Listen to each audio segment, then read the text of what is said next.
weathered mansion in the English countryside.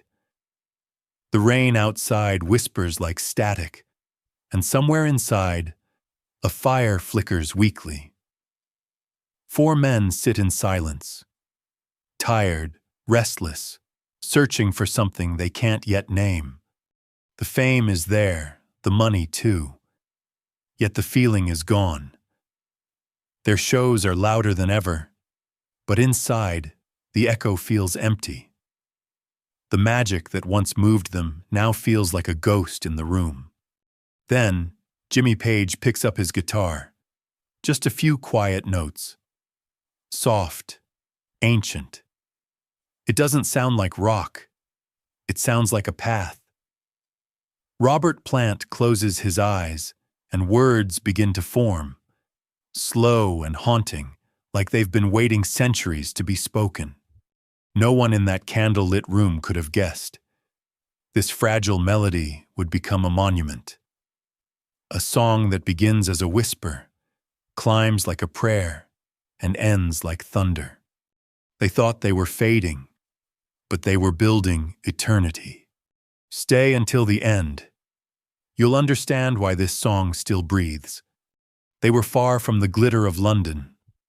At Headley Grange, the rooms were cold, damp, filled with the smell of old wood and cigarette smoke.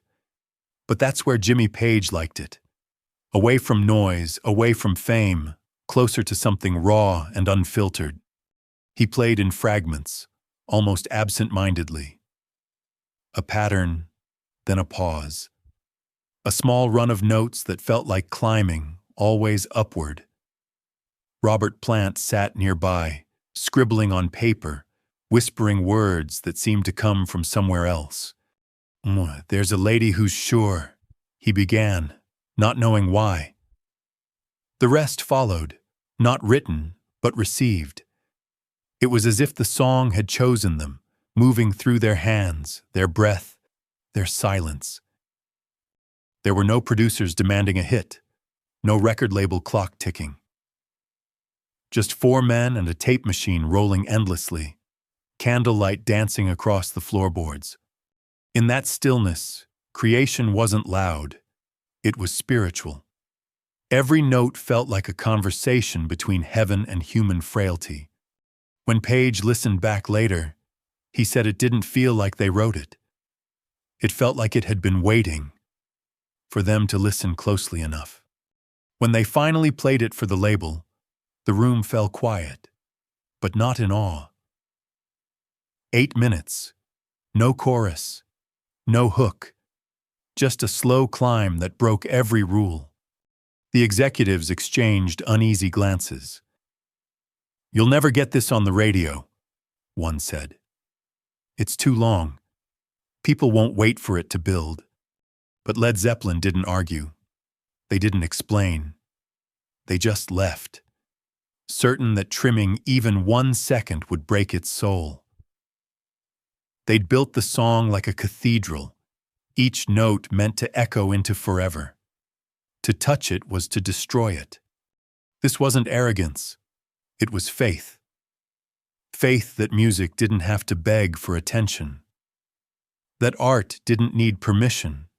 Outside, in smoky bars and small towns, rock was turning louder, harder, faster. Yet Zeppelin moved in the opposite direction. Inward. Toward mystery. Toward silence. When they played Stairway to Heaven live for the first time, the crowd didn't know what to expect. There were no fireworks, no introductions, just a single acoustic guitar, breathing. Then, the climb. By the end, the room was still. No applause at first. Just awe. Because rebellion isn't always noise. Sometimes it's quiet and eternal. When Stairway to Heaven finally reached the airwaves, no one quite knew what to make of it. A song with no chorus, no single version, just 8 minutes of ascent. But then it played once, then twice. Then radios began to ring. Listeners called in asking, "What was that? Play it again. DJs who had laughed at first now played it on repeat, mesmerized. It wasn't background music. It was an experience, something that pulled people out of time, out of the ordinary. In record stores, fans searched for the album, clutching it like something sacred. Across cities, teenagers sat in dark rooms with headphones on, waiting for the solo. That one explosion where heaven and earth seemed to collide. It wasn't about charts or trophies. It was about connection. Invisible, electric, human. Even the band seemed stunned by how deeply it struck. They had built it in solitude, but it now belonged to everyone. Years later, Plant would say he still couldn't fully explain it. Why people cried when they heard it live. Why silence followed the final note. Perhaps because truth always finds its way. And sometimes it finds it through sound. It began quietly, a whisper through the radio static. No announcement, no hype, just a song drifting into the night, carried by chance and curiosity. But within days, that whisper turned into wildfire. Listeners called stations begging, "Play that song again." DJs replayed it, not because it was short or catchy, but because something in it demanded to be heard.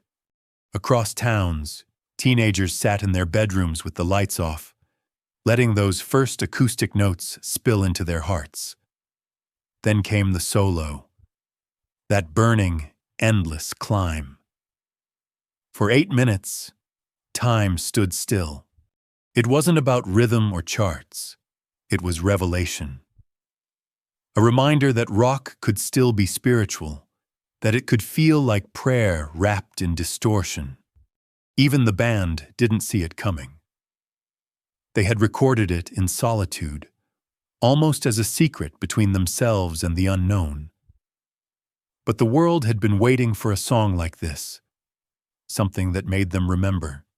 In smoky bars, strangers mouthed the words. On long drives, lovers held hands in silence. On radio dials, light bulbs blinked to its rhythm. And that's how it spread. Not through noise, but through awe. Because truth doesn't always shout. Sometimes it just waits for the world to listen. Time moved on. The 1970s faded like old film. The stages went dark, the crowds grew older, and yet, Stairway to Heaven kept climbing. It was no longer just a song. It had become a language between generations. It played at weddings, where couples looked into each other's eyes and believed forever still existed. It played at funerals, when words failed but music spoke.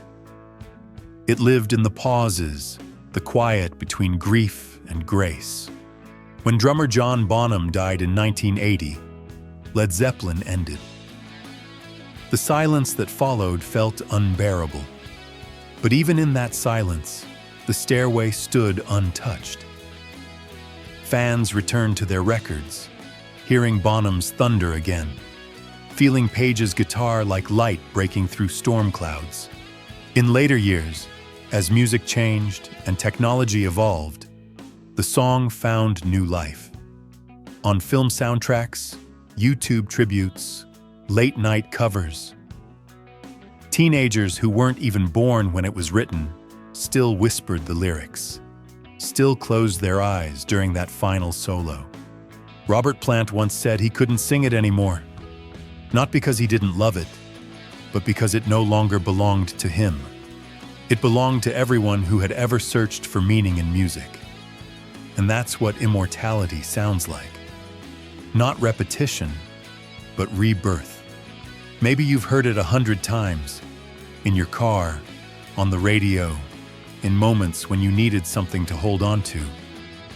But tonight it feels different, because Stairway to Heaven isn't just a song, it's a mirror. It reflects who we were, young, uncertain, reaching for something higher. It reminds us that music, at its best, isn't about sound. It's about longing, that endless climb toward light we never quite reach. Every generation finds its own stairway, its own reason to believe that art still matters, that beauty still saves us, and maybe that's the secret. It was never about Led Zeppelin alone. It was about us, all along. So the next time those opening chords begin, close your eyes. Listen to the space between the notes, to what can't be explained, only felt. Because legends never fade, they just wait to be remembered. If stories like this still move you, stay with us. There are more songs, more memories, more stars waiting to climb their own stairway. If this story brought back a memory, a concert, a song, a feeling you thought you'd lost, tell us about it in the comments. Because every listener carries their own verse of Stairway to Heaven. Share this with someone who once believed that music could change everything. And if you still believe it can, stay with us. Subscribe to Discover the Stars, where we remember the songs that never stopped breathing. Because legends don't die. They just keep playing in us.